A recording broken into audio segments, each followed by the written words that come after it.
Kia ora Year 12 and Year 11. This is the last of the excellence questions from the school algebra exam this year for level 2, and it's probably the question that was the least best done, and it sounds really, really hard. So the key, as usual, is to draw a good diagram and go slowly.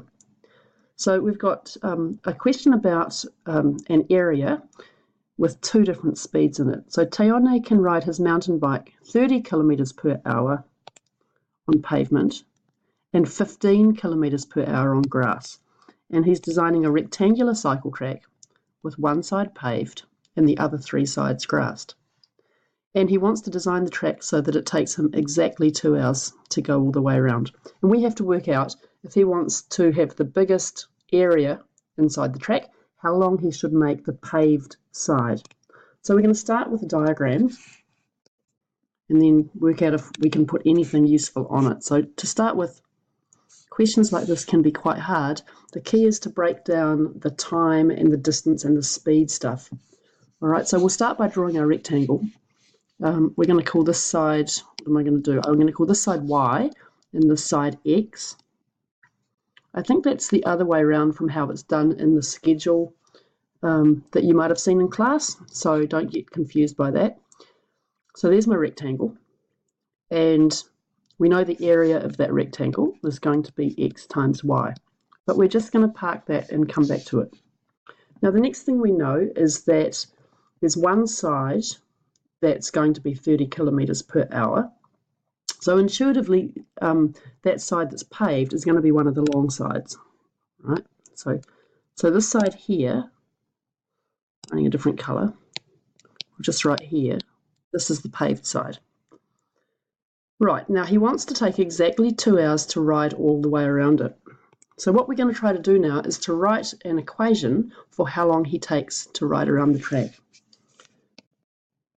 So just remember that time taken is equal to your distance divided by your speed. If you have trouble with this, just go back to some really easy examples. How long does it take you to go to Auckland? I don't know, it's about 600 kilometres. And if you go at 80 kilometres an hour, that's going to give you your time, which will be 7 point something hours. So do an example like that if you're stuck in a problem like this. Now, he wants to take 2 hours, so it's going to be 2 equals. How long will it take Teone to ride around each side? Well, this side is X and this is grassed, so he's going to be going at 15 kilometres per hour. So that's going to be X over 15, and the same for the other X side, that's also grassed. Now the trick here, well, it's not really a trick, is just to say, well, one of those long sides has got grass and one has got pavement. So one will be fast and one will be slow. So we have Y over 15 for the grassed side and Y over 30 for the paved side. We're going to put that together now with a common denominator. So the common denominator will be 30.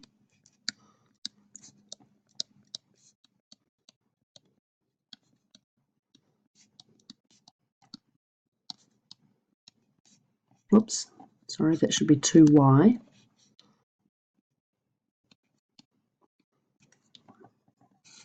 Collecting up like terms, we get 4X plus 3Y. So 2 hours is equal to this. Multiplying through, we get 60 is 4X plus 3Y. We're kind of going a little bit blindly here. We're still not really sure what's going on. But remember back at the start, we had this expression up here for the area of the track, or the area of the field enclosed by the track. And we want to make that as big as possible. So we've got two variables in this. We've got X and Y. What we always do with any kind of optimization is reduce the problem to one variable. We're just about at the stage of doing that. So we've got 60 equals 4X plus 3Y. 3Y is 60 minus 4X, and Y is equal to 20 minus 4/3 X. So we're going to take this expression for Y and substitute it into my area, because this is now giving me all of the possible areas that we could build for the track. Okay, given that it's going to take 2 hours, this is a function for the area enclosed by the track. So if you get to here and you don't know where to go, just take a look at that and say, well, what kind of graph does that have? Well, it's a little upside down parabola. So here's x and here's the area. Right. So when x is 0, there is no area.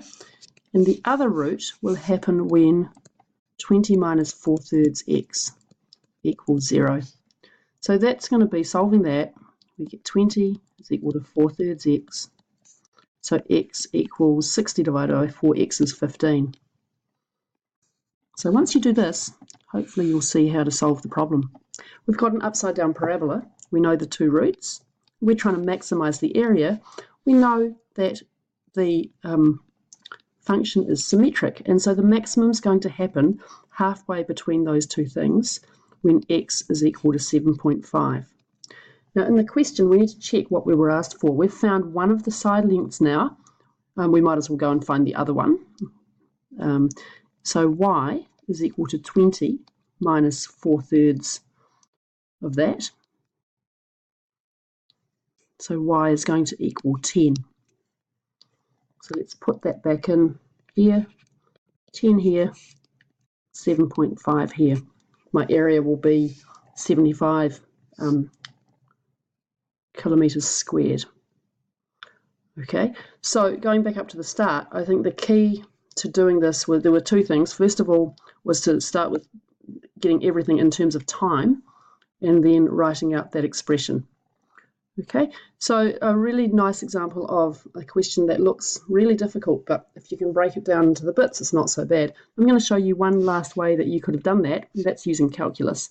So once we get through to here, this is my area expression. I can expand that and then differentiate, and you'll see we get exactly the same answer.